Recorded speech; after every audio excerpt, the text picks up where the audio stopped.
మొదటగా ఈ వీడియోలో మనం భగవద్గీత అధ్యాయము 18 శ్లోకము 76ను పరిశీలిద్దాం. గీత చివరికి వచ్చేసింది. ఇక్కడ సంజయుడు వ్యాసుడి దయతో పొందిన దివ్య దృష్టి ద్వారా కృష్ణార్జునుల సంవాదాన్ని విన్న తన అద్భుతమైన అనుభవాన్ని ధృతరాష్ట్రుడికి వివరిస్తున్నాడు. మొదటగా ఈ పవిత్ర శ్లోకాన్ని భక్తితో విందాం.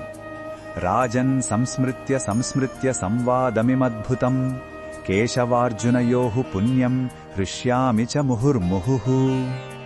ఈ శ్లోకం అర్థమేమిటంటే, సంజయుడు ధృతరాష్ట్రుడితో ఇలా అంటున్నాడు: ఓ రాజా, శ్రీకృష్ణుడు మరియు అర్జునుడి మధ్య జరిగిన ఈ అద్భుతమైన పవిత్రమైన సంభాషణను పదే పదే గుర్తు చేసుకుంటున్న కొద్దీ నేను ప్రతి క్షణం ఆనందంతో ఉప్పొంగిపోతున్నాను.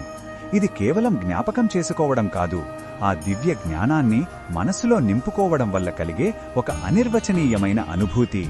ఈ శ్లోకంలో ఉన్న భావం మనకు ఏమి చెప్తుందంటే, భగవంతుని మాటలు వినడం లేదా చదవడం మనసుకు అపరిమితమైన ఆనందాన్ని ఇస్తుంది.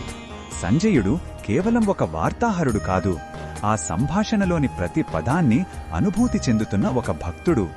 ఆ సంభాషణను మళ్లీ మళ్లీ గుర్తు చేసుకోవడం వల్ల కలిగే ఆనందం అతనిని పులకింపజేస్తోంది. నిజమైన ఆధ్యాత్మిక జ్ఞానం మనసుకి శాంతిని, ఆనందాన్ని ఇస్తుందని ఇది నిరూపిస్తుంది. ఈ బోధనను మన దైనందిన జీవితంలో ఎలా ఉపయోగించుకోవచ్చంటే, మనకు కష్టాలు లేదా ఆందోళన కలిగినప్పుడు భగవద్గీతలోని భగవంతుని మాటలను గుర్తు చేసుకోవాలి.